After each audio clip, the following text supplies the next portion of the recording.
I was 18 and he was 19 when I first saw him at the university gym. I was trying out for the volleyball team. He was just sitting there watching his friend play. I was shy, quiet, with fond amusement. And he was the kind of guy people notice without even trying, tall and confident, smiling with a smile that could melt the loudest room. I didn't think someone like him would ever notice someone like me, but he did. "It was a good serve," he said, walking past me. I nodded, barely able to speak. "Thanks." His name was Ray. He loved music. I loved sports. Two different worlds. But somehow we found each other. We became friends. Real, close friends. He always had headphones on. I always had a sports drink in hand. He'd sing quietly while I stretched before practice. I'd sit front row when he performed on campus. And slowly I started falling, but I kept it to myself.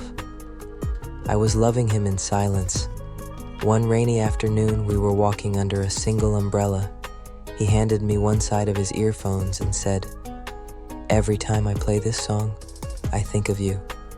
It was Maybe the Night by Ben and Ben, and it felt like he was singing straight into my soul. When the song ended, he looked at me.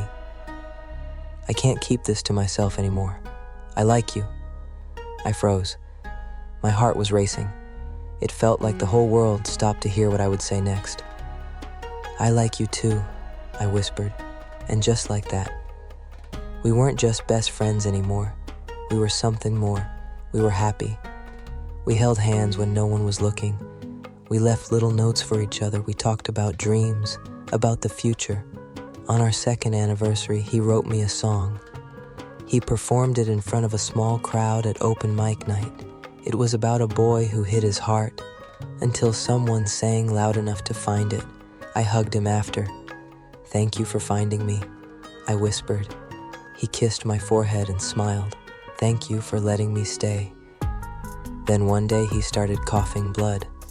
We rushed to the hospital. The tests came back. Stage 4, everything shattered, broken. "I still have time," he said with that same gentle smile. "So let's make the most of it." And we did. We turned hospital visits into little dates. He sang in waiting rooms. I brushed his hair when he was too tired to move. Tearful, but trying to stay strong. But deep down, I was counting his days, pretending I wasn't terrified, pretending goodbye wasn't getting closer. One night, he held my hand tighter than usual. "Joe," he said, almost like a breath. "Yes," I answered, trying to smile. "If I don't wake up tomorrow, will you promise me something? Anything. Promise me you'll keep listening to our song, even when I'm gone."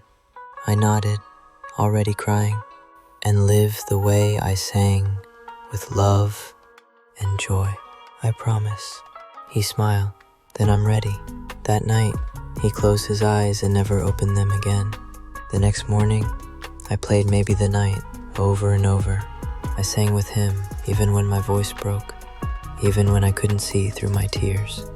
He was the boy who taught me how to feel, who turned my silence into a melody. And now every time I hear that song, I don't cry because he's gone. I smile. Because once, I was lucky enough to be loved by him. Some love stories don't need forever. They just need one song, long enough to be remembered.